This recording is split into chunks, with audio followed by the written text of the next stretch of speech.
Confiamos en que ser espectador de Página 2 no sea una condena, sino todo lo contrario. Lo digo porque dentro de unos minutos ingresaremos en prisión para entrevistar a Santiago Roncaliolo. Ya en libertad conoceremos los hábitos de lectura de Rafael Amargo, cómo es el cinematográfico destino de Núñez de los hermanos Taviani, e incluso cuál es el presente y el futuro de la ciencia ficción en España.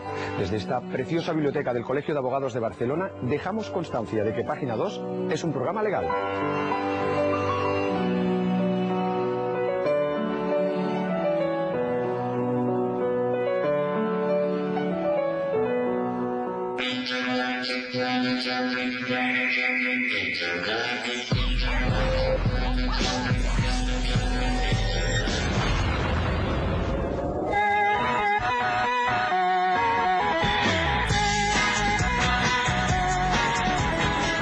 Definir la ciencia ficción a veces nos ha llevado congresos y convenciones enteras. Yo siempre la he relacionado con la literatura fantástica y en una especie de metáfora diría que la literatura fantástica es un gran árbol que tiene una rama que es la ciencia ficción. Diría que es fantasía razonada.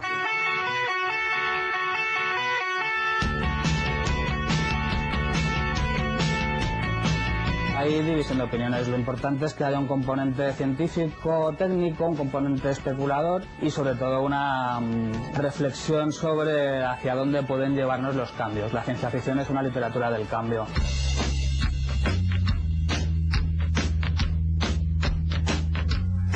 Yo empezaría por recomendar a alguien que quisiera iniciarse en la ciencia ficción, por ejemplo, Ray Bradbury con las Crónicas Marcianas o Fahrenheit 451.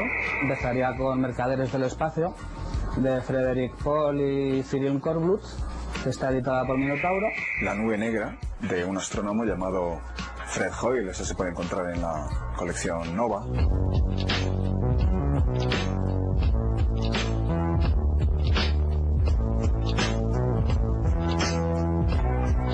La ciencia ficción pura y dura vende menos y muchos de sus autores o se retiran o se pasan a la fantasía o mezclan con otros géneros como la historia. El autor de ciencia ficción corre el peligro de que lo que escriba, cuando transcurre el tiempo, se aparte de por dónde va realmente el camino de la sociedad. Y entonces a veces se les etiqueta más de fantasía que de ciencia ficción. Por ejemplo, hoy en día cuando hablas de Un viaje a la luna de Julio Verne, con toda aquella historia del cañón, la bala para llegar a la luna, la gente lo interpreta más como un libro de fantasía que como un libro de ciencia ficción. Pero en su momento, en el siglo XIX, o 20.000 leguas de viaje submarino, eso era ciencia ficción también.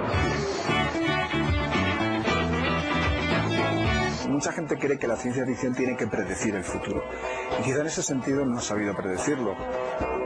A menudo comento en charlas de convenciones que cuando yo era niño creía que a estas alturas iba a ir al instituto a trabajar en una nave espacial. Ciencia ficción, ya que no termina de adaptarse al cambio, digamos que se ha quedado un poco estancada. Por un lado, los autores de literatura general que se adentran en la ciencia ficción y curiosamente están consiguiendo las mejores novelas del género.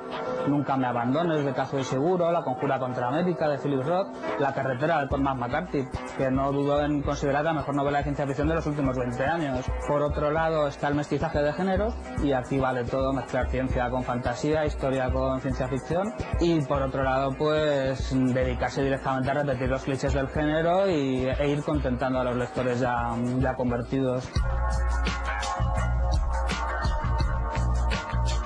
Creo que vendrán tiempos mejores, creo que vendrán tiempos en que vuelva a haber más amor a la ciencia en sí, a la especulación científica e intelectual, y de todas maneras ahora mismo hay bastante más ciencia ficción de la que parece disfrazada en las estanterías de literatura general o de bestsellers.